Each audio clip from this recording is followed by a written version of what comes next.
Hello, everybody, and welcome back to Odin's movie blog. I am the critic who is a cynic, and good morning, Asgard. Welcome back to the Good Morning Asgard podcast. This is episode 5 of the podcast, and thank you for being here once again for some discussions about things going on in the world of film, television, pop culture. What's great about this specific podcast and this specific stream is that it is exclusive to Twitch. And then after the Twitch restrictions are lifted after 24 hours, it then gets posted to the Welcome to Asgard YouTube channel and also gets posted in podcast form over at anchor.fm. And so if you wish to support the stream in that way or support the podcast in that way, please consider checking those out. But today, there's obviously a lot of things to talk about because the big news items, of course, have to deal with the fact that everything, it seems, is getting canceled. Whether it be performers in roles that they had, or writers, or authors, because they were speaking out. So we'll be talking about that a little bit today. Also, of course, there's always movie news. There's always something in the news when talking about movies. And the big question, of course, that we touched a little bit on the last episode of the Welcome to Asgard podcast was, will we have any movies, any major releases at the very least, coming out this year in 2020, or is because of the pandemic and because of the response of governors, because of the response of businesses, are we going to see major studios delay their major releases, all of them, until 2021 when this hopefully clears up a little bit? Again, that's still a big question. We don't really have a lot of the answers for that at this point in time because all we have are what's been given to us so far. So what do we know? For that, we know that AMC is scheduled to open towards the end of July. That is still their plan, to open 450 of the 650 American screens that they have, and then to roll out the rest of them over time. We know that Cinemark originally had plans to open up starting next week. Or actually, no, Cinemark had plans starting to open up in June. And I think there might be some locations that are open, but they've delayed theirs a little bit longer since Tenet is no longer coming out next week. Again, so next week, Tenet was supposed to have had its original release. Eventually, it was pushed back to end of July, and now it is pushed back to mid-August, and I imagine it'll be pushed back once again. Regal, of course, is kind of playing the game just like everyone else, determining basically whenever the movies are coming out, that's when they are going to try to open up as well. But as we all know, they need to have a staged reopening because they have to get people used to going back to the cinema.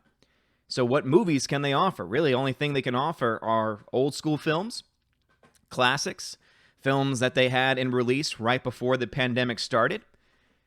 And the question remains, is that enough to bring people back to the movies?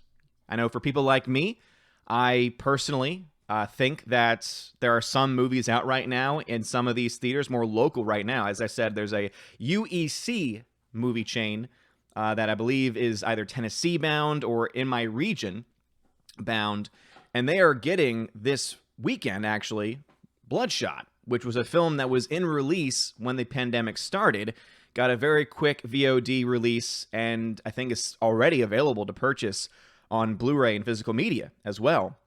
So that actually gets a re-release there at my own local, and by local, again, it's still about a 30-minute drive for me, but hey, I might actually finally be able to get to see Bloodshot, because for only $5.50 to see a somewhat new film, hey, doesn't sound too bad to me, especially with their reclining seats. But they also only have really more classic films that they can show, which for me, I'm fine with. As I said, I think that that is the path forward for a lot of these movie chains.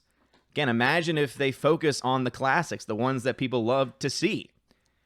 That could be enough to bring in a certain crowd, or at least a certain demographic of their crowd, back to the theater to get used to coming back. So that eventually, when there are new releases, when they come out, whenever they come out, that will have, again, an established group of people ready to return. But so, for example, my local theater starting this Friday. Again, some of these movies they've had now for a while, some of them are brand new. This is the slate of films that my local theater, again, the only theater closest to me that's playing movies, has. Back to the Future, one of my all-time favorites. Again, I would like to see that back on the big screen. As I mentioned before, Bloodshot. Haven't seen that one yet. The original OG Ghostbusters, which apparently did very well recently because it got kind of a wide release at the theaters that are currently open, and apparently the re-release of the OG Ghostbusters did incredibly well. Gremlins, original. I Still Believe, that's somewhat of a newer film. Irresistible, that is also a newer film that also got released on video on demand the same day. That one's, I think, has been out now for a couple of weeks, but again, video on demand as well for that film. You have OG Jaws, which, to be honest, I would like kind of to see back on the big screen. However, it would probably also terrify me because that film has always terrified me and still to this day has me terrified of open water. Jumanji: The Next Level, so that is the sequel to the second Jumanji film that was made. Again, I think it was a very successful remake. This one, not as great as the first one featuring The Rock, but still pretty funny, pretty entertaining, especially the impersonations being done of Danny DeVito and of Danny Glover as well. Just perfection. I could see Kevin Hart doing the Danny Glover impersonation all day long, and it would make me laugh every single time. OG Jurassic Park, just to hear that score again. Raiders of the Lost Ark, still at this theater. Starting this weekend, Star Wars, The Empire Strikes Back. Back on the big screen. The Dark Knight, the original Fast and the Furious, and of course, Trolls World Tour for the kids. So as you can see, a mixture of old school classics going back as far as the 70s, really, with movies like Star Wars. You have more modern classics like The Dark Knight, and then you have some random hodgepodge films that did very well at the box office and are a part of successful franchises like The Fast and the Furious. And then you have those newer films too, like Irresistible, I Still Believe. And then, of course, films that were released this year but got impacted by the pandemic in Bloodshot. So this is what movie theaters are really doing right now, and this is all that they really can do. And the longer that studios delay their movie releases, guess what? The longer that we're going to have this happen, right? Where theaters, especially the major chains, are not going to be able to reopen. Because UEC, again, is a small chain. It is a small chain of theaters. And obviously, with what it's showing, the fact that it's been open now for, I think, about a month, must be doing well because it's keeping a lot of these films out. They're not changing the movies all that much. So the films that they have must be doing well enough for them to continue to do so. So who's to say that it couldn't be successful at an AMC or a Regal or a Cinemark? Now, of course, every market is different. Every neighborhood and every community is different. So those movie choices will have to also be different. But once again, it goes to the studios. Really, the studios hold all the cards here because they can try and say, oh, we don't want to release our movies until the theaters are back open. But at the end of the day, the theaters can't do squat. Again, the theaters cannot do anything until they have movies to show, newer movies to show. And actually, let me go ahead and put the Twitch tag up there because that was the YouTube tag that was running along the bottom. Because if you have a comment over on Twitch this morning, tag the channel name because luckily Twitch, unlike YouTube, is much better suited, I feel, for streaming because they actually make it easy not just on PC, but also and especially on mobile devices to be able to actually have conversations with people. Because if anyone has ever tried to be in a live stream on YouTube and tag someone, it is a pain in the butt. Because you basically have to type out the entire name completely, and even if you do get it exactly right, it doesn't always tag them. It does not always pop up orange for them. Unlike with Twitch, when you're on your phone using the app, as soon as you start typing after the @ symbol, boom, you have choices that pop up. You can click on the right name, and it works every time. But anyway, we do have some people watching us this morning, so far 7. So if you are new to the Twitch channel, click that follow button. But we got Alex, Arrow Cave, Alex McCarthy. What's going on, good sir? He says, howdy Odin, how's it going? It's going fine, Alex. It's another beautiful morning here in Tennessee. Before, of course, the mandated mask policy goes into effect. Luckily, I'm going out of town this weekend. So tomorrow around noon or so, I'll be leaving. And luckily, I will not have to worry about at least the first weekend's worth of mandated mask wearing here in my area, so thank the Lord for that. But going to New Orleans, where, again, they also had a lot of cases, again, had a huge number of cases, and I don't know exactly if they're spiking cases right now or not, but it's obviously precarious because I'm traveling with, a wife who's pregnant, entering into the third trimester, and of course that means that she is part of that more susceptible class of not just catching it, but also it potentially having some severe impacts on her, right? It would be like her catching, the flu or even a cold, right? You don't want to get sick when you're pregnant, especially when you're in the third trimester, when pretty much anything, it seems, could potentially lead to, an earlier birth, right? And we're not at that point. And baby Thor is not ready quite yet for that yet. Even though obviously technology has advanced so very much to the point of it being, something that is not as scary as it once was, still definitely want baby Thor to be able to get a little more development before that happens. But again, that's the reason why we are definitely much more cautious traveling into a place where we have, family and friends that have either been social distancing, haven't been, right? The number of cases going up and down. So it's much scarier, right? For me, it's fine because I'm like, yeah, you know what? I'm okay. I'm young. I'm relatively healthy. At least that's what my doctors tell me based on my blood pressure and the tests. Cholesterol might be a little bit high, but hey, at some point, maybe being a father will be the final thing that says, okay, Odin, it's time to actually start taking care of yourself. Usually that is something. Usually it's huge events like that get us to that point. But Alex, I'm doing fine this morning, man. Phonemo says, hey all, I'm actually awake. Yes, you are, Phonemo. And thank you for being here. I know it is early. I know that these earlier streams are harder to watch. But I like this one on Twitch because, as I've said, it's a much smaller group, right? The max number I've had on here, I think, was like 10 or 11. And that's fine. It's usually a more quiet group, more discussion-based, longer form, which helps me out in several ways because, one, it leads to, I think, a more interesting podcast experience, though, of course, that's just my own opinion. And also it means that once the Twitch exclusivity clause, because when you are both an affiliate and a partner on Twitch, you have to follow these rules that your content, if it's streamed directly on Twitch, has to be exclusive to Twitch for about 24 hours, and then it can go elsewhere. So it means that I can upload this in 24 hours to the Welcome to Asgard channel, and that's another reason why doing it early is better, because then I'm able to get that done at an earlier time. But also what it means is that I can actually cut some things up into clips and use them for YouTube videos as well. So again, all of these things help in the process of being able to do this, because as you all know, this is something that I do for fun. And there's been a couple of moments, especially more recently, where it's felt a little bit more tedious because I've obviously been giving myself more to do, doing more projects, doing more streams. Obviously, the preservation project is a major one, and I don't think people understand just how much it takes mentally to, get everything set up, bought, make sure that everything is covered, make sure everything is done right, make sure the files are actually playable right, that they're actually backed up, etc.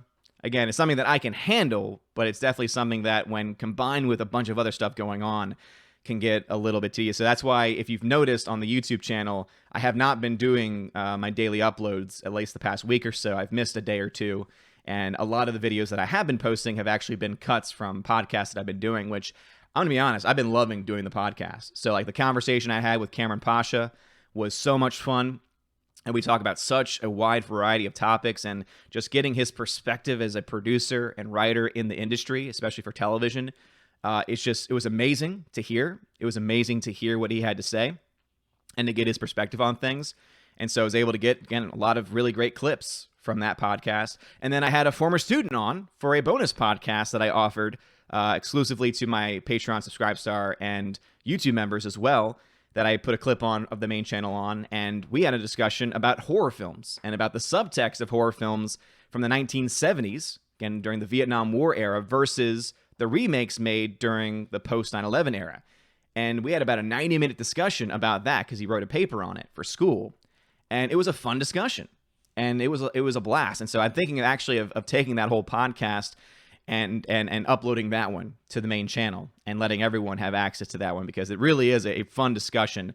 And I think that it's one that a lot of people, especially anyone that's a fan of horror films, especially the ones that we talk about, might find interesting. And since, as I said, it's part of that bonus content, that's stuff that I don't feel as bad about putting that out more so to the public than the other stuff, which is meant to be more exclusive to those that are, again, doing a little bit extra for the channel. But glad you're here this morning, Phonemo. Bexter79, good morning, Odin and chat. Bexter, glad to have you back. Bexter was the one that kept me company last week when everyone was still sleeping and enjoying Dreamland and doing whatever it is that they had to do. So Bexter, as I mentioned yesterday, the package that was sent to you, I think I put it in the mail either, was it yesterday? I think it was the day before yesterday, should get to you by next week, because it's being sent by a media mail, which saves me money, and then it also guarantees that within a week of it being sent, it should get to you. So hopefully you enjoy that set of the Star Wars Specialized Edition Blu-rays. It's something that I always love to send people, because it's just, one, Star Wars in its original form, but also it's Star Wars in its complete original form. And the Harmy's Despecialized Editions are just so amazing, because the guy did so much work on every single frame to make it look and feel like it must have during the 1970s and 80s, that it's just an incredible project. And apparently he's working on a version 3.0, or whatever the number is now, where it's now going to include new footage that was used during the Project 4K that I've also talked about on the channel, where they're taking actual 35 millimeter prints of the movie, scanning those, cleaning them up, etc. So that's just awesome that we're going to get even more original footage, like actually from the film footage, in the version 3.0. So once that one becomes available, it'll be fun hunting that one down. And hopefully the process has become much easier, because in order to get these Specialized Editions, it took weeks to actually get the movies in their current form to be able to actually put it onto a playable Blu-ray. Because in order, obviously, because of copyright and because of them trying to avoid piracy, and this is actually them, they didn't have to do it this way, but the mindset of these projects, similar to the one that I'm doing, right? It's not focused on piracy, right? It's not, hey, we're trying to rip this movie and let everyone have free access to it. It's about preservation, right? It's about, hey, this is a project that's being worked on to try and save a film, in the case of Star Wars, that has been played around with so much, by the director himself, right? Or rather by the main mind behind it himself, George Lucas, right? Adding in really bad CGI, cutting scenes, right? Changing lines, changing the order of lines. Han shot first, Han doesn't shoot first, right? Things like that. And it's about preserving what the film was actually like when it was first released. And so because that's their mindset, and because they don't want it simply to be, just this piracy project, they make it really hard to get. You have to download like 35 or so different files. You have to use a website that limits you to a certain amount of data every single day. You then have to use a special app that puts it on a timer. And by the end of all of it, it's been about a week or two. And then once you get all the files, you got to get another program that puts all of these files together into one playable format. And so as you can see, it's much more difficult than just going to a torrent site, right? Going to Pirate Bay or something like that, where it's just, boom, direct download. Because it's not about piracy for them, right? It's about preserving the media. It's actually a lot easier for the Project 4K versions of the films, because they have it behind but basically a registration. So what they do is they say, okay, you have to register for our forums. You have to then wait a little bit. You don't get instant access to it, to be confirmed by, the board running the forums. And then once you do, you get access to them. They tell you how to actually download the files. And it's a much easier process. It's much more direct. You basically download one app, and then you put in the key or the code that they have, and then it does the download for you. But it takes a long time, because these are giant files, right? They have not only Blu-ray editions, which are around 40 gigs, right? So huge files. But then also they've got 4K versions of two of the films, right? The first Star Wars Project 4K 77, Project 4K 83. Those are the two films that are done. And they're working right now on Project 4K 80, which is Empire. So they're still working on that one, getting that one fully scanned and looking right. But there are versions of Empire that they do have available, including a rough scan of one of the prints that they have, which they call the Grindhouse Edition, which I actually kind of like because it has all of the film grain and discoloration of an older, 35 millimeter print. And there's just something about it that is just special and looks great.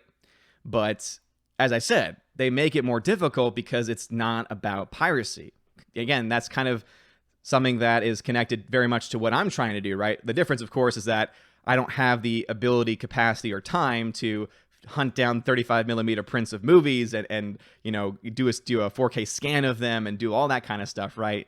That's not something I have the capacity to. I would love to at some point be involved in projects like that. I would love to learn the process of it.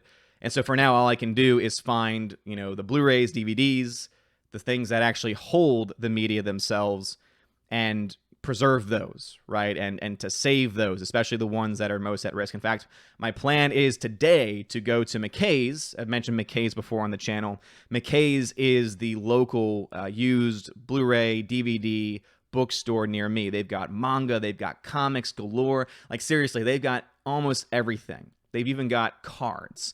Huge collection of Magic the Gathering, which I know, of course, has kind of fallen out of fashion, very much because of cancel culture that we're currently living in. Don't worry, we'll get to cancel culture on today's episode for sure.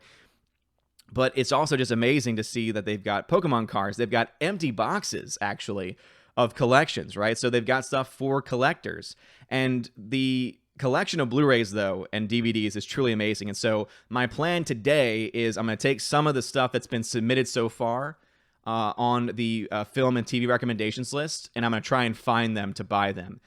So right now, at the top of my list of things to look for, because as I said, there are some movies and recommendations on here that just, I think, are missing the point of the overall plan of the project. But I'm actually going on like a TV run today because there's a couple that make a lot of sense. So for example, 2 shows that were recommended just recently, I think last night actually, were shows called Father Ted, which apparently is a UK show, and Faulty Towers, which is also a UK show. The reason why, of course, is because both of those apparently have been in the UK media as having offensive episodes. And in one case, for Faulty Towers, one episode has actually been pulled from all BBC broadcasts and likely will be censored because the BBC, again, owns it and so can do whatever they want with it on any future releases on DVD and Blu-ray. So I'm going to be looking for those. Those might be harder to find since those are UK products, but hey, you never know what you can find in a used bookstore sometimes. The big one, though, that I think I might have some luck on, or at least the 2 big ones that I might have some luck on finding at least some seasons, if not the entire set, are 2 shows from the 70s and 80s. So one is In the Heat of the Night, because it obviously portrays law enforcement. It portrays racial tensions that existed during that time in history. And so because it was a very authentic show at its time, during a time in television history when it was a lot more raw, again, racial slurs and racial content, again, very heavy there. But the reason why I'm looking for that one especially is actually more so because it's basically out of print. They're not really making any new editions of that DVD. So it has no Blu-ray release, and then the DVD is very hard to find for a reasonable price. So if I could find that, or any seasons of that, that could definitely get me started on that show In the Heat of the Night.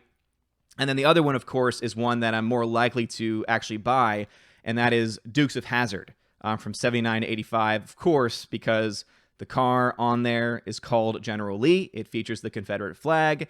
It obviously depicts Southern states as white working class culture.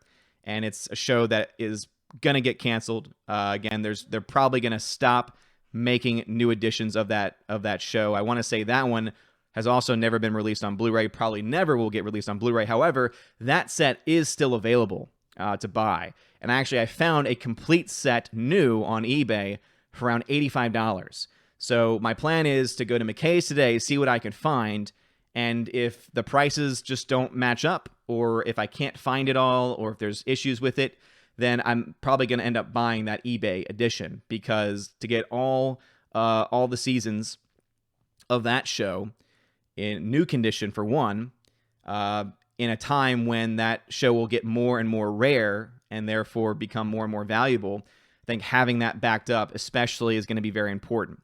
So those are like the two shows right now that I'm looking for. And then another one, which would be great to have, which is also still available and is on Blu-ray actually, for around $50, actually much more reasonably priced, is actually the OG Star Trek series as well. And of course, this one is being recommended, and this is something that I saw recommended on, again, the list, but luckily because I've got amazing Valkyrie, again, the Empress of the Universe, Tina, and my general, Steph, I asked them, I said, okay, I need y'all's input about a couple of these things that have been recommended to me. And they both went in and basically gave me long descriptions about, one, why Dukes of Hazzard absolutely should be on the list of things, saying that the first couple of seasons are really, really good, and then, it doesn't get, just like any TV show, it gets, less good over time. But basically explaining to me kind of the context about why it is important to preserve it and why it definitely fits with the project and the standards of the project that I've been trying to set.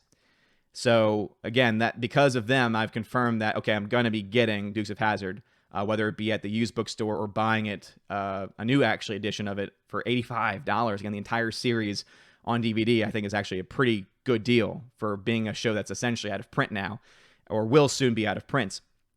And then Tina also added on there saying, hey, I heard that you mentioned Star Trek, and I heard that you asked the question, why is Star Trek on here? And then she went into the explanation as to basically why in current day Trek, they are essentially trying to destroy Roddenberry's vision of an optimistic world where we do not go out and meet new life forms and explore, is essentially the mindset. So she said it needs to be preserved, one, because current Trek is trying to destroy the legacy. But then second, she makes the good point saying also that there's already been several references to old Trek being quote-unquote dated, and that we could potentially see certain episodes get edited in later releases. So the Blu-ray edition of it is still available. Again, it's around $50 or so, which is very reasonable, I would say, for an entire series on Blu-ray. And what's cool about that one is that, again, for me being a visual effects person, they actually come on the Blu-ray with both the original effects of the show and also some updated effects using CGI that were done for the show as well. And you actually have the choice when you're playing the episode about whether you want to see the original effects or the old effects. So I think that's kind of cool. It kind of preserves, again, the original series in itself, but also offers you an alternative. So that is definitely something that I'm looking to get into and I'm looking to preserve in that way. But anyway, so that's kind of my plan for the day, and hopefully I'm able to find that stuff. So again, sorry for the long explanation, but I think it all is interconnected with itself. And as I've mentioned, again, that's kind of the point of this this show on Twitch, this podcast, longer form discussions, not just jumping from question to question to question, still interacting with the chat, but taking more time with it, not feeling as rushed. Tina Bojan's here. What's going on, Tina Bojan? Baxter79 says, I wonder if they're basing what old school movies to play based on what was popular in that region at the time of the original release. Maybe another factor. That would actually be really cool, Baxter, to be honest. If they had that data and they were able to say, hey, these films did very well here during that time in history. That would be awesome if that was the case. And I imagine that if it's not on a local level, it might be regionally based, right? Okay, this film did very well in the South during this time in history, or this film did very well in the entire state during this time, right? So I could definitely see that being as a part of the discussion, no question about it. Alex says, unfortunately, I have to start wearing a mask now. My choice, though, since my wife is now in that susceptible category. Okay, absolutely, Alex. Yeah, I mean, that's what we do, right? We make sacrifices by our own choice, as you just said, by our own choice. If we feel that it is something that is potentially dangerous for a loved one, right? And that's why, my wife, she's having her baby shower this weekend. That's why we're going to New Orleans. That's why everyone involved with it, she's been very clear saying, hey, I'm very concerned. Again, as she should be. It's a first time parent, first time pregnancy. So obviously she has reason to be concerned. And so she's asking everyone to come to wear masks, to social distance. If they haven't been, to think about not coming, right? To consider these different things. I unfortunately have a couple of family members that are actually sick right now, and so they've actually gotten tested, and we'll find out soon whether they have it or whether it's just something else. But it really is something that's crazy. But again, it's by our own choice, right? We can see the data. We don't need the media to spin the data and to fearmonger, et cetera, right? We can look and see, okay, what are the actual scientists saying? What is the actual data set itself saying? And it's saying what we've known for a while, that, hey, if you're older or you're immunocompromised, just like if you were to get the flu or the cold or anything else, right, that there's a higher risk of something serious happening. And that's something that we've known for decades now about any sense of, illness, right, of any virus for that matter. But at the end of the day, it's our choice, right? We need to be responsible, right? If we're being forced to be responsible, to me, that limits our freedom. To me, that puts limitations on the choices that we're able to make, and I'm not okay with that. But Alex, as you said, you're choosing to do that, right? And that's why when my wife, if she were to ask me, hey, I would like you to start wearing a mask whenever you go to these places, I would say, okay, because it's not about me, right? Mr. Roy, what's up? Good morning to you, good sir. Same message to you as I gave to Baxter earlier. Your package as well was put in the mail a couple of days ago, so it should get to you probably next week sometime. But again, it's media mail, so there is a range on that one. Again, it saves me money, but it also allows for it to be tracked, and also allows for it to be during a certain period of time. But you have 4 discs coming your way, the 3 that you know about, and then I put 1 extra bonus one in there that hopefully you don't already have. But I think it's actually pretty cool what they were able to do. It's a part of the similar vein of the project of the Star Wars preservation. Force Ghost Jeremy, what's going on, good sir? Welcome to the chat. Welcome to Good Morning Asgard. He says, I still remember seeing the original Star Wars in 1977 when I was 4. The fact that you have memories from when you were 4 years old is very impressive, good sir. But also, that is awesome. That is awesome that you were actually there for the original movie. Baxter says, I'm only up because I've been binge watching The Expanse. Got 2 episodes left of season 4. Nice. I really wish I could binge watch that show. But as I've mentioned previously, the sound design on that show is so bad, I can't understand a word they're saying. And I know I can have subtitles on to understand it, but it's one of those things where I like just to be able to sit back and enjoy the entirety of the experience, right? To be able to look at the actors, the backgrounds, everything, while also, of course, hearing what's being said. Especially when the fact that it's an English show where I shouldn't have to read subtitles for it, that has been kind of pushing me back from it. So it's a show I still definitely want to watch because it looks great. The stuff that I have seen and have heard has been excellent. But because of that fact that I have that issue, because again, the sound design, and it's not just me, right? I actually did research, and apparently there's a lot of people that have had issues, and it's something that apparently does not get fixed for several seasons, where the sound design just doesn't work. The voices just blend into the background, and again, it's just something that's so annoying. Force Ghost Jeremy, and the terrible musical number in Jabba's palace that completely feels out of place. Exactly. And you get the original one back with the original puppets, right? With the original stuff instead of the CGI crap. And as you mentioned, that terrible new song that they added in the special editions of that film. Force Ghost Jeremy says, piracy? No. Remember, the truth we cling to depends on your own point of view. Force Ghost Jeremy. Allegedly, of course. Right? Allegedly, of course. And again, it makes sense to me why people would go down the road of piracy, right? Because you look to the content that we're being offered today, the prices that they're being charged at, and it makes some sense. But then there's other times where, for me, it doesn't make sense, right? If there's a movie that I want to watch and I can buy it on Blu-ray for $5, hey, I don't see why I wouldn't be willing to do that, right? That's just my own take, though. Alex says, I still have a ton of Magic the Gathering cards from 8th grade. Damn, son. So are you still playing Magic the Gathering? Is it just part of your collection? Because something tells me, sadly, because of the recent canceling that's been going on in Magic, that you could potentially see a lot. You could potentially see a lot of those cards that maybe once had value actually go down in value over time. And that's kind of sad when you think about one decision, essentially, of bowing to cancel culture, saying, oh, we recognize that our cards, some of them are racially insensitive, and oh my gosh, we're sorry, and they're going to get canceled, don't worry about it, and we want to be inclusive. It's that kind of stuff that drives, one, players away, but two, it also drives collectors away. That's something that will make people say, all right, I'm just going to get rid of my collection, and I don't care what the price is, which drives down the value of the cards. So it's pretty crazy to think about. Forest Ghost Jeremy says, if you have trouble getting Faulty Towers, let me know, and I'll see if I can get a box set here in the UK. Well, thank you, Forest Ghost Jeremy. I appreciate that. Yeah, I actually haven't looked for that show yet on Amazon to see what the pricing would be like for that show.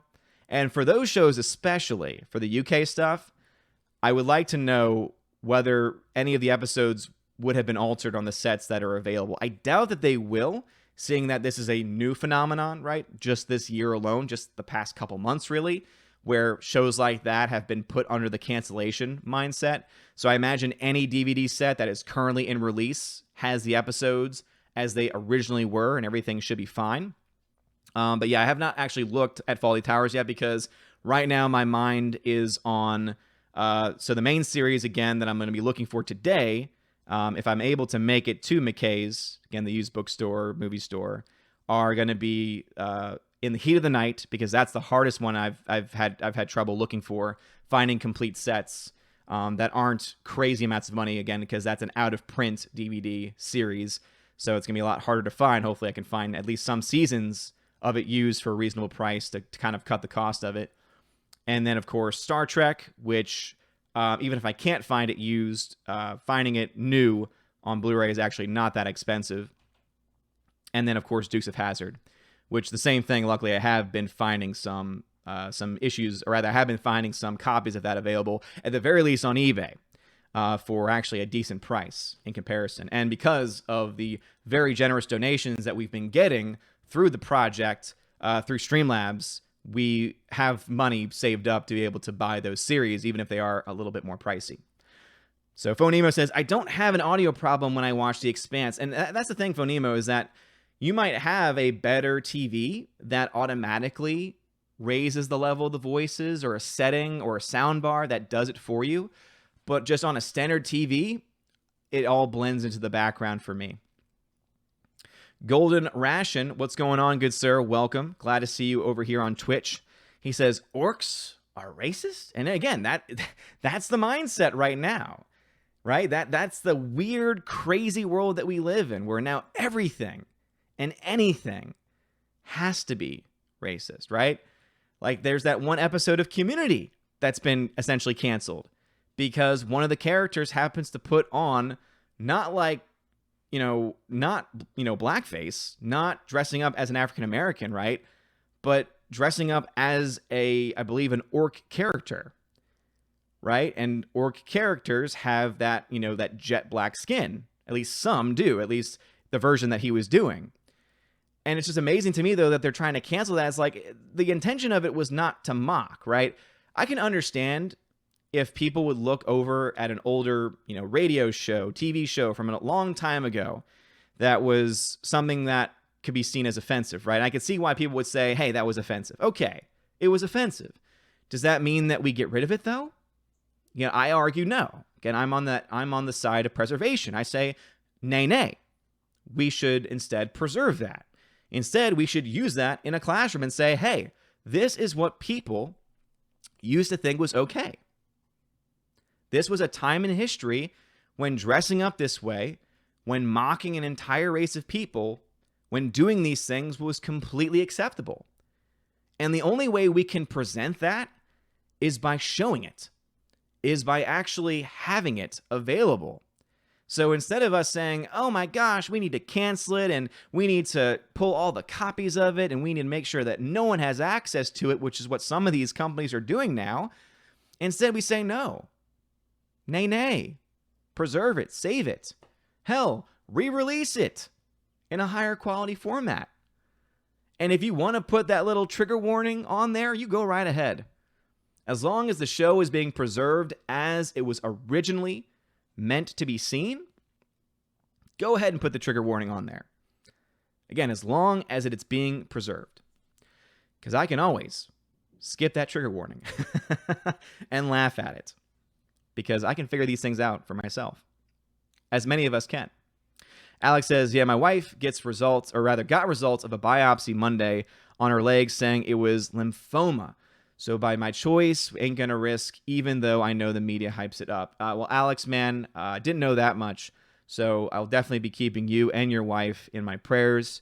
Again, very sorry to hear that. Hopefully everything is okay. I'm assuming surgery is going to be necessary. Hopefully it's something that is not spread too much, and it will be a more simple and again, as easy as surgery can be. Again, obviously I know that it's something that is never to be taken lightly, but Alex, please keep us posted on that, man, and let us know if there's anything that we can do. You've been a longtime supporter of me, and so there's the very least that I can do is do whatever I can possibly. And so at the very least right now, all I can do, obviously, is offer my prayers and my support to you and your family. And yeah, again, helps to really put things into perspective, right? Again, if you're in that situation, and obviously, as you mentioned, the media is definitely hyping it up, right? They're doing it because they want ratings. But what are the facts, right? What are the facts of what we know about this? It is a virus. Okay, we know that much. It is very contagious. All right, we know that much. We know that, like any virus that is contagious, there are the chances of getting infections, and there are chances of really getting sick. All right? So even though, some people downplay and say, well, the death rate is only, less than a percentage or a point or things like that. Okay, that's all fine and dandy for general discussion, right? However,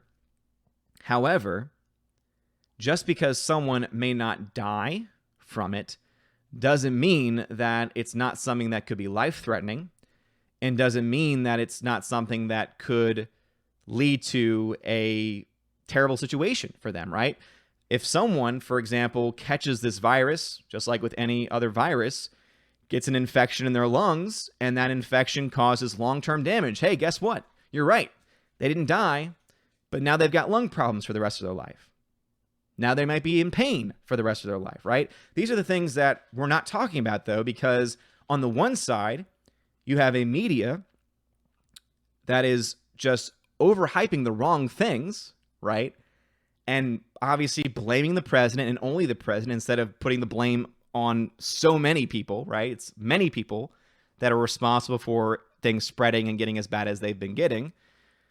And instead of talking about the things that are actually important, we're talking about things that aren't, right? Things that will figure themselves out, right? Okay, we don't need to figure out what the death rate is right now.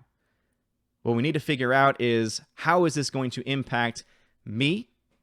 How is this going to impact Alex? How is this going to impact Alex's wife? How is this going to risk or be a risk for these subsets of people? And what are the best ways to go forward? What are the best treatments? And of course, let's get working on a vaccine using the most ethical means possible, right? But yeah, my prayers are definitely with you, Alex, for sure. Alex then goes on, I haven't played Magic the Gathering in 20 years. They're just sitting at my parents' house. Yeah, that's pretty much how it seems to go, right? I have a whole set of Pokemon cards at my parents' house, Yu-Gi-Oh cards as well. Hey, they might be worth something. Who knows? Who knows? Golden Ration says howdy. Howdy to you, good sir. Vonemo says, so orc face? Exactly, right? So now orc face is seen as offensive? Well, you're not actually an orc, so therefore you can't dress as one. That's the cancel culture that we're now a part of, right? So, of course, in the big news, Halle Berry has backed out of a project where she was going to be she was going to be acting in a role and playing a trans character. And so she has since been canceled, essentially, or has been pushed and pressured enough to pull out of the role because obviously she's not trans. And so we live in a world now where actors cannot act. Because if you're going to say that, right, if you're going to go to that point, then we have to do that for everything. What that means then is that every extreme that you can think of must also be as offensive. So what you're saying is that you have to be paraplegic to play a paraplegic. You have to be, mentally handicapped in order to play a mentally handicapped person.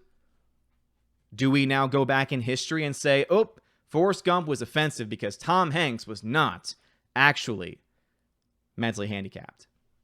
You see the problem that arises? And then, of course, I mentioned this already in a video on the main channel. Voice acting then becomes a complete joke because characters have been voiced by people of various races for years. The Simpsons themselves are yellow. They're not even white. They're yellow. It's a fictional universe. And yet now, oh no, we can't have any white voice actors doing anything other than white characters.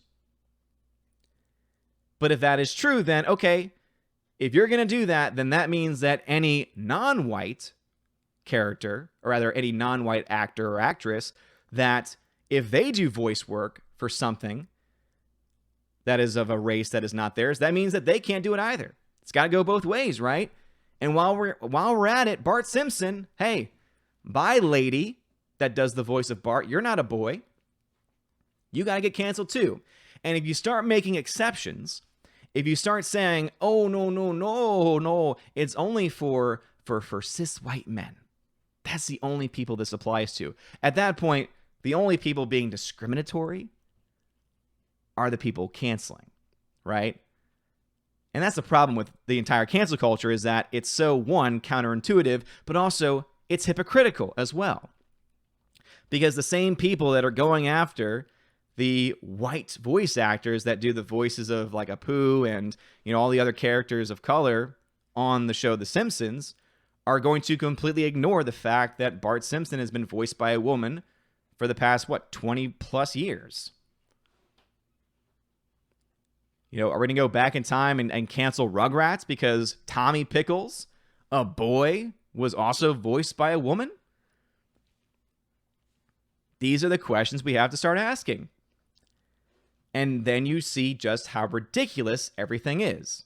Because either the standard is applied equally across the board, and we truly enter into clown world, or you pick and choose, and then your argument falls apart, and then I mock you.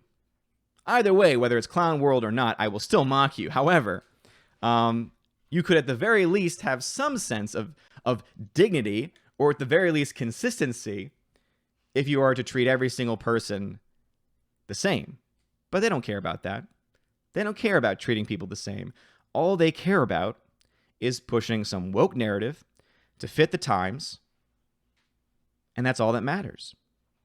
We've already talked about before, right? Does that mean that now any time we have Darth Vader portrayed on screen, James Earl Jones, he can't do the voice because it's a white actor, right? It's a white character. That logic would have to dictate to that too. Someone in the chat mentioned anime, right? So now we can't have any English translations of anime? We can't have, basically what it means is that, it's actually even more than that, we can't have any dubbed versions of anything. Because again, let's use the same logic. Wait a minute, that's a French actor.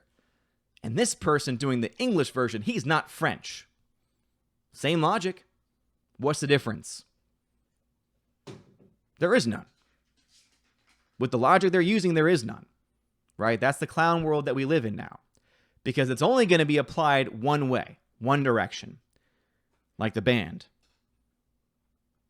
But not like the band, because it's real life. And yes, I did just imply that the band One Direction's not real life. How meta is that? You can have fun with that all you want. Anyway, let's get to the chat a little bit. But again, cancel culture is freaking ridiculous. Golden Ration says, if there's a problem, let the orcs come forward. Damn right. Alex says, Odin says, nay, nay. I do. Force Ghost Jeremy says, baby shower? Are you going to be a dad? Force Ghost Jeremy, where have you been, man? Yeah, we've just entered into the third trimester. So October is when things are supposed to get real, right? When fatherhood truly begins and the late nights start and the inability to stream, etc., and the crazy schedules will begin. So again, if Odin becomes very unavailable on social media and YouTube, etc., there'll be a very good reason why. Start probably September, October, right? And of course, we'll have to work things out once that actually starts. We'll see what happens. Baxter says, orcs have feelings and can be offended. That's news to me. Yeah, I didn't know that either. It's been fun, actually, because I've been rewatching The Lord of the Rings, and gosh, those are great films. So good. And the scores are what gets me, too, every single time. Like that, those are movies where almost every single thing about them is great. Like, I'm watching those, and I'm like, there's very few technical or objective flaws with any of these movies. And it's great. I've been having a lot of fun with it. But yeah, orcs have feelings, eh? That's interesting. Will Gentry's in the chat. What's going on, Will Gentry? He says, well, I just had a commercial for Star Trek Picard play. Isn't that interesting? I mentioned the words cancel culture, and I have mentioned Star Trek, so maybe the algorithm picked it up and said, ooh, let's play an ad for Picard. And guess what? This is at YouTube, so I don't think I get anything from any ads that play. I think the only thing I get anything for is if anyone subscribes or if you give bits, which again is still a very new concept for me on Twitch because really, again, I only stream once a week on Twitch. Will Gentry says, Rain Man would have to be wiped from history too. Yep. Yes, it would. And again, because of cancel culture, that's why I've gone after some films more so than others, right? Tropic Thunder, boom, I backed that baby up right away because I was like, this film has somehow survived because obviously Robert Downey Jr. is loved in the industry, but man, oh man, I cannot imagine that it's gonna last much longer. Cannot imagine that's gonna last much longer at all. Phonemo says, Jude Law has been cast as Captain Hook. He is neither an amputee nor a pirate, so problematic. Phonemo, again, that is using the same exact logic, right? As River is now whining at my feet because she has her ball, right? Her plastic ball. I still don't quite understand why she loves it so much. But even though Willow doesn't want it, just is near her, she has to express herself. Again, she is a lady, and she is expressive. And so she expresses her displeasure and her jealousy of not wanting Willow to have any access to her ball. By the way, Molotov, thank you for following on Twitch. I saw that happened about 20 minutes ago. Sorry for the late response. But Phonemo, you're right? I mean, we have to take it to its full conclusion, right? If it's true in one sense, it must be true in all. And so Captain Hook, missing a hand, is an amputee, right? That means, based on the logic that we have been given, only someone that is missing a hand, and even further, is a pirate, or at least has pirate blood in them, right? Has history dating back to the pirates, only they can actually portray it, the character. If that isn't the case, then everything falls apart. And then we get to the point where I say, and I like saying, shut up, please. Shut up and go away, and let us just enjoy our entertainment. Alex says, thanks, Odin. She has to get bone marrow tested and a PET scan to see if it's spread, but the doctor seems to think it's not as bad as the last time she had cancer a few years ago. I did not know that she had previously had it. So, again, my prayers are with you, man, and please, again, keep us posted, and I hope that the doctor is correct and that it's not as bad and that her recovery goes swimmingly. Forrest Ghost Jeremy says this as well. And again, this is also a great point. So only amputees with replacement limbs can play Darth Vader in any future project. Yeah, so basically, again, let's take it even further, right? Now it's not you're just missing a hand. Now let's go back and see, okay, what was chopped off of Anakin Skywalker. Let's see, an arm, at least one arm, both legs, right? So we need to find an actor who, again, has to be a white actor, right? If we're going to keep the same logic here, who is an amputee in the exact same way. And not only does that person, here's the thing, not only does that person need to be the one in the suit, he also needs to be the one doing the voice, using the same logic. This is why cancel culture doesn't work. This is why there's been a letter signed by, 150 people saying cancel culture essentially should be canceled, including the likes of J.K. Rowling, who's being canceled because she stated a scientific fact. Now we can't even state science.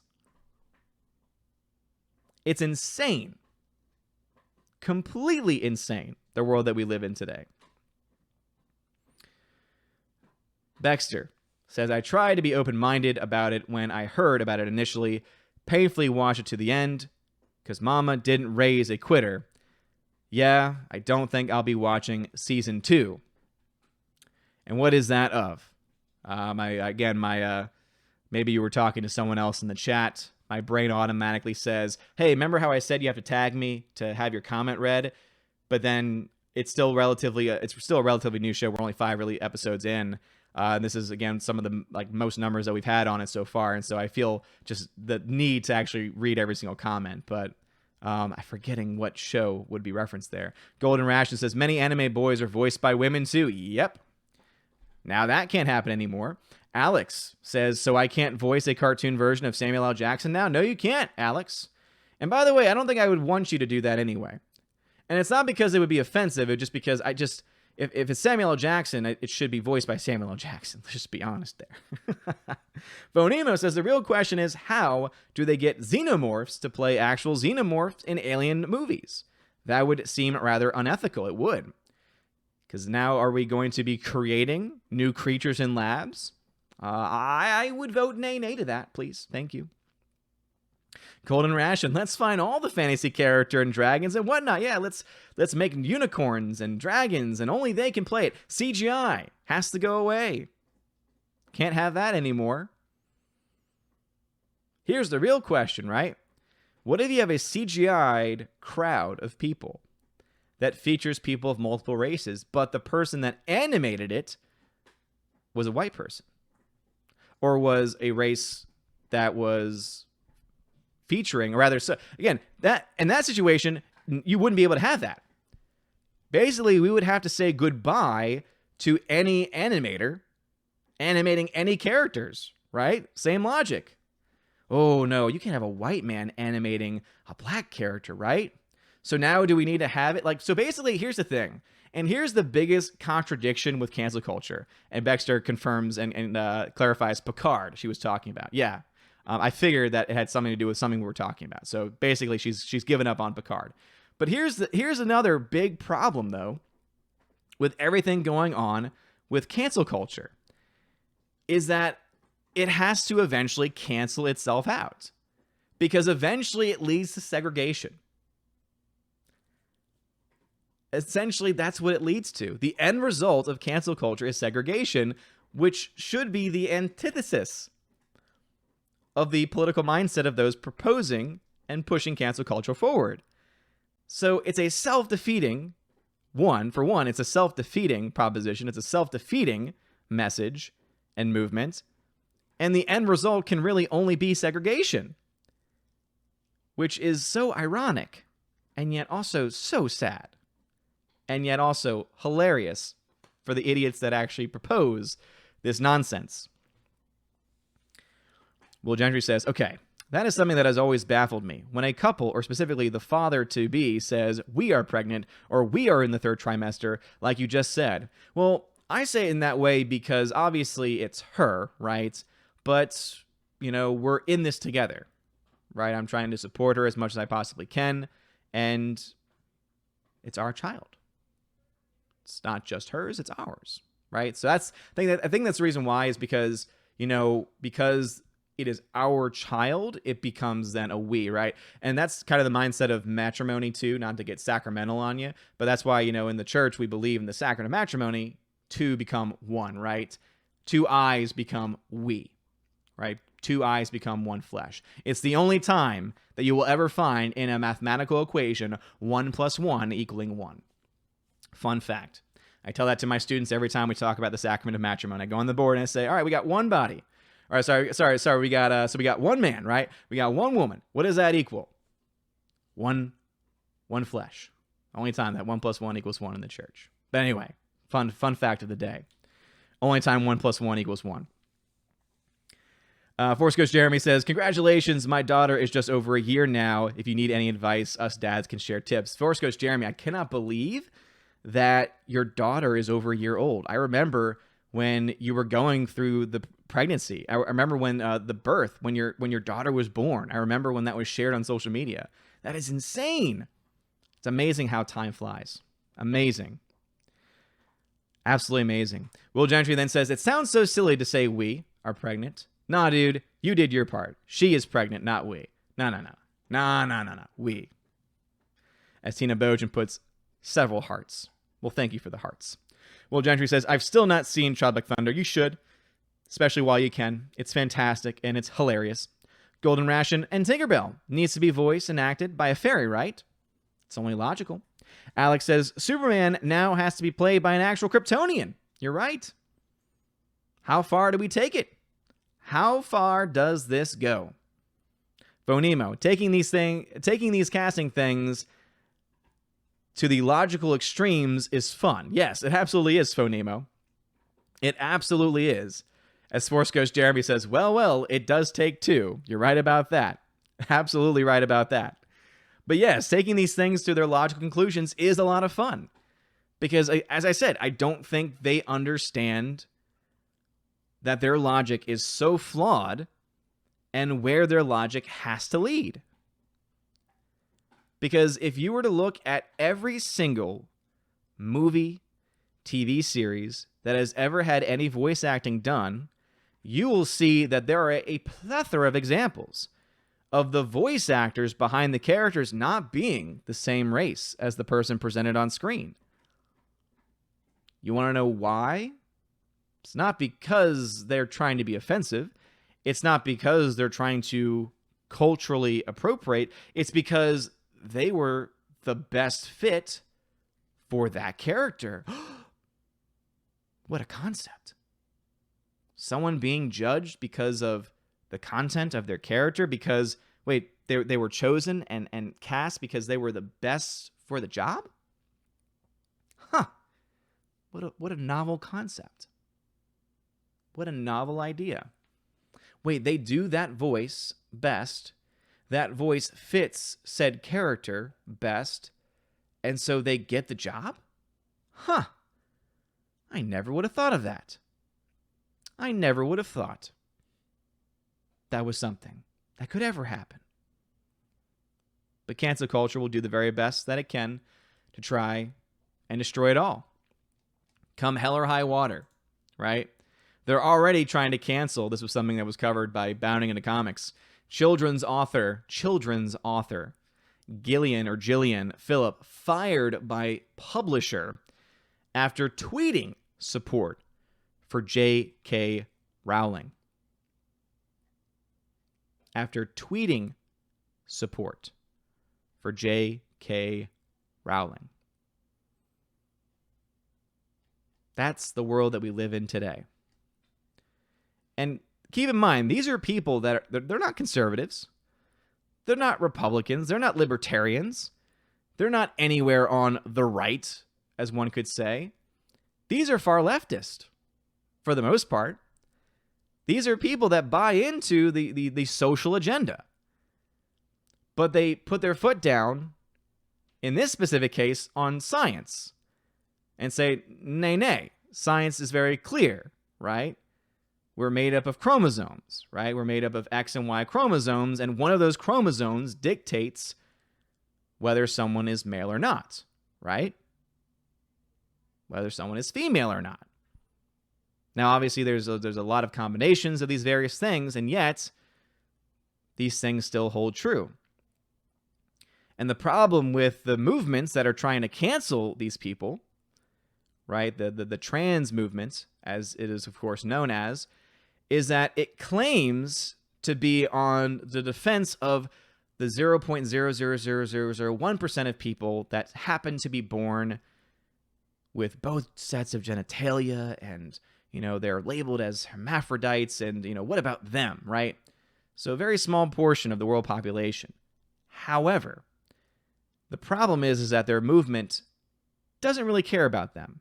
They use them, as their poster children, some might say. But it's not about them, right? Because they go further. They say, oh, no, if I feel and if I think I am X or Y, therefore I am. And it's nay. If you are chromosomally, biologically, a male, and we're not talking here about that 0.00001% of people that are born with chromosomal issues, right? Or chromosomal abnormalities, we could say. We're talking about someone that is, again, completely biologically male. Just because you believe yourself to be something else does not make it so. Doesn't matter what kind of surgery you get, what kind of hormones you take, how you dress, you're never going to change your chromosomes. It can't be done. It literally cannot be done. And so the fact that you have J.K. Rowling and Gillian Phillips, right, who are on the left and will support these groups in pretty much anything else, except this one place where they will say, no, I'm sorry, but you cannot dictate to me how I identify people. That goes beyond the realm of science, is ridiculous. Because that's the other part of cancel culture, right? That's where we're also seeing cancel culture is if you have wrongthink, right? If you have wrongthink, you get canceled. And that's why I've said before, and I made this point in a video clip that I posted on the main channel. It was from the interview that I did with Karen Pasha. And basically the main point I made was the Fandom Menace, right, a group that I consider myself a part of, is more inclusive than Hollywood is more accepting than Hollywood is. And the reason why is for a very simple reason. Hollywood can claim, oh, we welcome all people of all races, of all backgrounds, of all orientations, of all the wide span of the so-called gender spectrum, right? They say, we accept all these people, except if you have any conservative, libertarian, anything that goes against the groupthink mentality, anything that goes against the right-think mentality, then you're ostracized. Then you're kicked out. Then you're anathema, as we say in the church. Then you are declared anathema, outside, pushed out. And yet, what is the Fandom Menace? Well, it's a diverse group of people of various backgrounds, orientations, and hell, even members of the trans community as well. And if any of them are offended by anything that I've said, hey, I'm not going to apologize. Because, again, I think I have science on my side with that.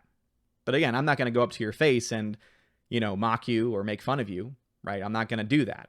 I'm going to treat you like a person, because at the end of the day, it doesn't matter what I say or think, you are a person. You are a human being, and therefore you are worthy of dignity. And I will respect you to the very best that I possibly can. But I will also not be dictated about how I should address or how I should speak or how I should say anything. But that's the thing, is that the one thing the Phantom Menace accepts that is not accepted by Hollywood and these other major groups is that we accept people with different ideologies. When you look to the Geeks and Gamers team alone, right? Do you realize that the second in command at Geeks and Gamers is not only a lesbian, but is also the complete political opposite of Jeremy. And yet she's the second in command, essentially, for Geeks and Gamers. You want to know why? Because she does a great job. Because she was the best person for that job. And she does her job exceptionally well. Shout out to you, Siobhan. She does an amazing job, and she's an amazing person, right? And we disagree on a ton of things, but we agree on one, and I think it's the most important, that if you have a different ideology, we can still find common ground and we don't have to cancel each other, right? And that's what makes the Phantom Menace different, is that we have people not just of different backgrounds, ethnically, etc., but ideologically as well, right? You know, Jeremy makes it very clear that he is a full-on Trump supporter. I'm not. Many of the team, many of the Geeks and Gamers team, right, are also not, or at least not to the extent that Jeremy is. And yet we all get along. Because we, at the end of the day, respect each other. And at the end of the day, we understand that the thing that we do agree on, that fandom is important, that fandom should be respected, and that identity politics should not be pushed into media and should not be pushed into film and television and should not be essentially turned into propaganda. That's where we find our common ground. And that's what makes us different. We oppose cancel culture. Unless someone commits a crime, an actual crime, not a thought crime, but an actual crime, nothing should happen to that person. Again, J.K. Rowling, right? She stated an opinion. Okay, you can like her, not like her, read her books, not read her books. That is your personal choice. But to try and cancel her, get her fired for her opinion is ridiculous. You know, I've always said, I'm more of a libertarian mindset. I'm an independent thinker. I think people should be allowed to be whoever they want to be. That includes the extremes. If someone wants to be a racist, hey, they should have the freedom to do so. And guess what? If they run a shop, right? Let's say there's a person, and again, in today's culture, this can happen, right? There was a time when this couldn't happen, right? There was a time when anti-discrimination laws were incredibly important, right? And in some areas, they still are. But as far as like private ownership goes, right? If a shop says, we don't serve your kind around here, they have, I think, every right, or should have the right to do that. But then they also, therefore, will bear the consequences of that. Because we live in a world now where most people, 99.9% of people, realize that that's not cool. That's saying, oh, you're not going to serve them because of the color of their skin? That's wrong. And guess what happens? People talk. No one starts to go there anymore. And eventually that person has to close down. And that's not because of a boycott. That's not because of cancel culture. That's because of freedom and being able to choose. But we can't do that anymore. Something that's, for some reason, is a lost art, for some reason. All right, back to the comments. I'll read the ones that have tagged me. Phonemo says, can we not have an actual Terminator, a DN Skynet? Okay, those parts, though. I don't know what, or not play, sorry, darn mobile. Have an actual Terminator play Skynet, only for those parts. Yeah, seriously. Do we now need Terminators to actually do these things? Zacob 77, Liquid Blake, welcome to the chat as well. Force Coach Jeremy, thank you for being here still. Zacob 77 tags me though, and he says, you walk around the park, you have got the bottle of water, everybody thinks it's water, but it's vodka. Oldest trick in the book. I think you learned that from me. I am a water person myself. Alex says, I wrong think a lot. Yes. Alex has some of the worst opinions on movies ever, but guess what? He has a right to have those opinions. I can't take those opinions away. Razlev, what's going on, good sir? OMG, I finally get to catch some Odin. What's going on, Razlev? We are indeed getting towards the end a little bit.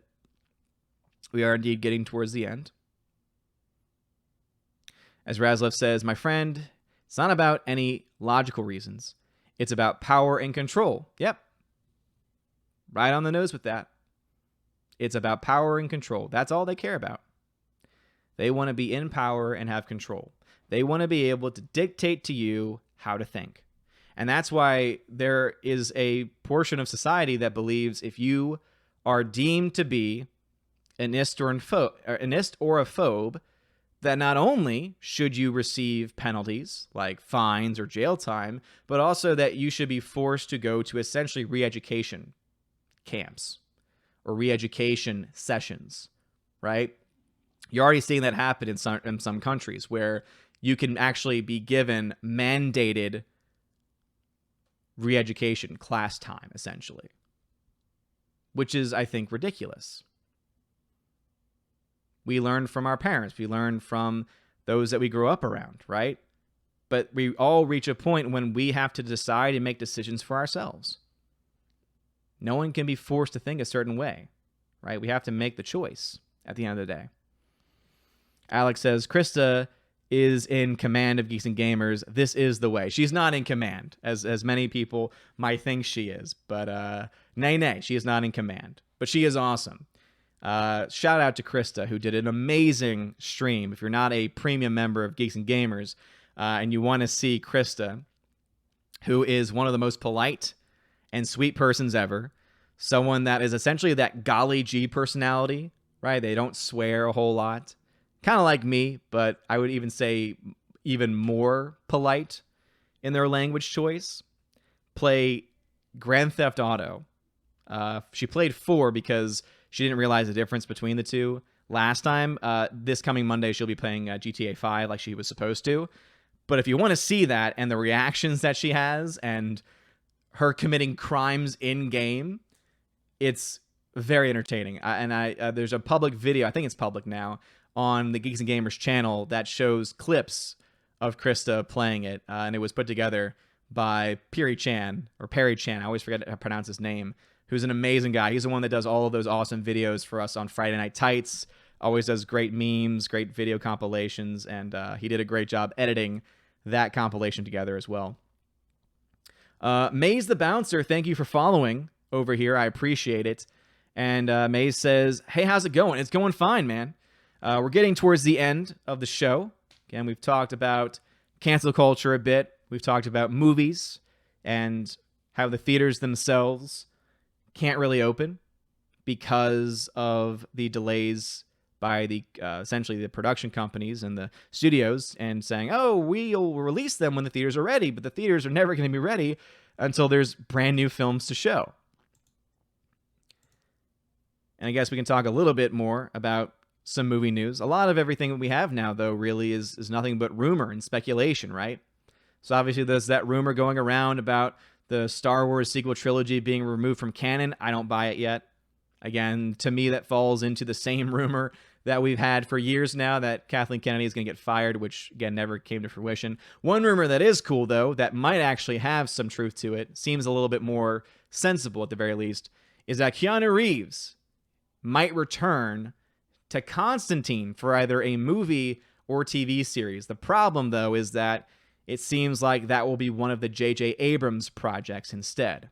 However, to hopefully try and save that bit of news, what is exciting is the fact that it looks like, if that's true, if the Michael Keaton news is true for him returning as Batman in the DCEU, if it is true that Ben Affleck is in talks to return as well, and if all of these things that have been, coming out from the DCEU side of things turn out to be true, what that tells me is that AT&T is very much open to listening to fans and giving fans what they want. And that alone has me very, very excited. Maze the Bouncer says, Krista and the Spider was hilarious. Oh, it was fantastic. Liquid Blake says, I didn't even like school when I had to go. I'm not going back for re-education classes now. Damn right, man. Alex says, I saw that GTA vid on the Geeks and Gamers channel, the main channel. It was fantastic. Razlev says, so sad about movies. God, please remove the sequel canon. Sadly, I don't think that's going to happen, though. I really don't think that's going to happen. I think that they could definitely make films that will not address it, that will ignore it, but they're not going to cancel it outright. There's this speculation and rumor that they're going to use a construct that was established during Star Wars Rebels, the World Between Worlds, to try and change things, but I just, one, that would be way too creative of them to do. So that's the one reason why I don't believe it. And two, they are a part of this cancel culture nonsense, right? Where they don't think they're doing anything wrong. They're not like AT&T where they're actually starting to listen to fans, right? Once they start showing that, if they start to show a pattern of behavior that indicates, hey, we're trying to get the fans back, then I might believe a story like that. But until then, I'm not. Liquid Blake is very excited about that possible Constantine news. Again, I actually have always liked that film too. It brings a lot of interesting concepts together, especially about good and evil. And as a theology guy myself, I find it very, very exciting, very interesting. So hopefully that happens. May says, I was hoping the theaters would open and show The Empire Strikes Back again. Well, Mays, the bouncer, you might actually have a theater close to you doing that. I don't know where you live, but starting this weekend, for me at the very least, Empire Strikes Back is going back on the big screen. So once I get back from my travels back home, if it's still playing, I might definitely go see that to see it back on the big screen. The only problem, of course, is that it's going to be obviously the updated version with the different effects, etc. So that might be the one thing that keeps me from going, just because, you know, I have the actual, you know, the despecialized editions already, and those are much better. Much, much better. Phonemo, Constantine was not a Hellblazer comic movie, but Keanu got the role of Constantine down very well. Yeah, very well. And I think that it was a lot of fun. And I think there's a lot more that they could do with that. Mays says, we need a Keanu Reeves, Matt Ryan crossover. And again, with current AT&T and the rumors that we're getting, we could get that, right? That would be freaking amazing. That would be amazing if we could get that somehow. That would be fantastic. Liquid Blake, didn't read the comics, so the Constantine movie I enjoyed just as a movie, no canon needed. Yeah, for me too, right? As I always say, I'm not a comics guy, so I basically just am able to get what people tell me about the comics or what I see from the movies or from TV shows. And the movie I thought was great. It was very entertaining. And again, it brought very interesting concepts about the nature of good and evil and things like that I actually really enjoyed. Alex says, I so hope they make a live-action Batman Beyond. Dude, me too, man. Michael Keaton coming in as Old Man Batman, that would be great. I think that would be fantastic. Yeah, this is the first weekend, at least for my local theater, that they're doing it. So, Razlev, maybe it hasn't come to you yet at this point. The whole cast in Constantine was good. I liked it a lot. I thought that they made a lot of really great decisions in the movie. The original Constantine movie that they made. And I haven't seen the show, but I've heard great things about it. So that might be one of the things that I have to put on my to-do list very, very soon. May says, no theaters in Knoxville are open. Check to see if any local ones. There is a chain called UEC. Look it up, because I'm in Chattanooga. And in Cleveland, there is a UEC theater. And apparently it's a local chain, and they are open. At least the one that's in the Cleveland area is open. So you might not find any major theaters open right now. Look for the local ones, though. Look for the smaller ones. Those are the ones that are opening right now with any restrictions that are put in place. But anyway, that is going to be a wrap for me today because obviously there's some things that I'd like to take care of. I'm going to try my best to head over today to McKay's, to the used book and movie store to try and see if I can find some of these older TV shows. Again, the main two on my objective are In the Heat of the Night, because that one is out of print and a little bit harder to find. And also, of course, Dukes of Hazzard, because that film, or rather that series, I think, is already out of print or will soon be out of print as well.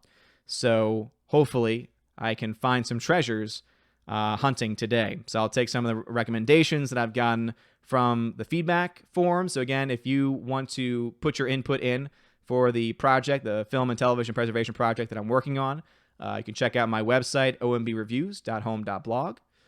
You'll check and see the Film TV Preservation Project tab, and then it'll have information about how you can support the project in both monetary ways, but also in giving me information about what films, what movies, what TV shows need to be preserved that are at danger or are in danger of being canceled or already canceled, etc. Maze the Bouncer will definitely let you know if I'm ever in the area for that. Golden Ration, you have a good day. Alex McCarthy says, Green Lantern, RIPD, Deadpool crossover. I'm kidding. But you know what? You would love that. So who knows? Maybe they would. Maybe they would do that. But before I end the stream, even though this is on Twitch, something that I've said is now a new, because it is indeed a new perk for any YouTube members. Maybe at some point I'll extend that out to Twitch subscribers, but so far I don't have a whole lot of Twitch subscribers or anything like that. And I don't expect anyone to either, because I don't stream enough on Twitch to do anything about it. But for my YouTube peeps, if you are a part of the Army of Asgard or higher, so Army of Asgard or Keeper of the Bifrost level membership, you get your name shouted out at the end of every single stream. And so as I continue to vamp, because I need to get those levels set up and hit apply, I'm going to shout out Orange Chat Reviews, Bruce, Adam Avery, Latino Slant, Larry, The Bosco 2000, Twirly Wolf, Aiden Vickery, Jay Stowe, Kamikaze, and Out of Step with Reality. Thank y'all for being my YouTube members. You are freaking awesome. And yes, Razzle, I will do the best I can to save as much as I can. But as you all know, space on hard drives is limited. So that's why for now, it's all about which are the ones that are the most at risk, right? The ones that are either currently out of print, which means they're already hard to find, or the ones that could be the next to be out of print as well. But anyway, thank you all so very much for being a part of this episode of the podcast. Thank you for supporting Good Morning Asgard. Again, every Thursday morning, unless, of course, something comes up. And again, I will try and keep y'all posted on social media if something does come up. Every Thursday morning on Twitch, Good Morning Asgard. Long-form conversations, much more chill, having some fun, having some good discussions. So thank you all very much for being here today. Hope you all have a wonderful day. And, as always, God bless. And now a huge shout out to all of my Patreon members. Albertus Magnus, Animation Commentator, Brian P., David Bobrizik, Dion, DivX, Enrique Evangelista, Father Christopher Miller, hail to you, Father, Frank the Tank and the Shawhan Wiener Dog Clan, Harold Francis, the Honker Chonker Funky Monkey, Inflamed Wood, Trap Productions, Jason Clark, Jacob Juice, Jeffrey Toon, Jonathan Carney, Kenneth Camille, Lady T, Laura Story, who is the modern Major General, Mad Mitch Dunaway, Mike Jackson, Mr. Peabody and his evil twin with the beautiful hair, Orange At Reviews, Outpost Dyer, Out of Step with Reality, Riff Magos, Rosetta Allen, Steve Glasker, Teresa Martin, Theodore Benton, Tina Bojan, The DJD Show, and Tina B. Thank y'all for being my Patreon members, and a huge shout out to my Subscribe Star members, Stand For, John B., Perpetual Punster, Robert Revo, Mr. Roy, Glinzer, G2 Cool 99, Dark Star 57, Alex McCarthy, or J. Alex McCarthy Jr., US 888209 Fast, Dean Heiss, Harold Francis, J. Rod the Beer Guru, Nevedon G. Adams, and ZK Man. Thank you all so very much for being my Patreon and Subscribe Star members. Seriously, you are the wind beneath my wings. You help keep the lights on. You help support things like the giveaways for my $5 and up backers, and also allow me to do a lot of the extra stuff for the channel, including the exclusive OMB podcast that I do every couple of weeks with John, the Flick Pick of the Flick Pick channel. And yeah, thank you so much for your support. Don't want to really drag it out too long this month. You guys are amazing and beautiful people. If you want to have a name shout out, if you want to have access to giveaways, podcasts, any of that kind of stuff, check the links in the description for Patreon and Subscribe Star. You guys rock. Have a wonderful day. And as always, God bless.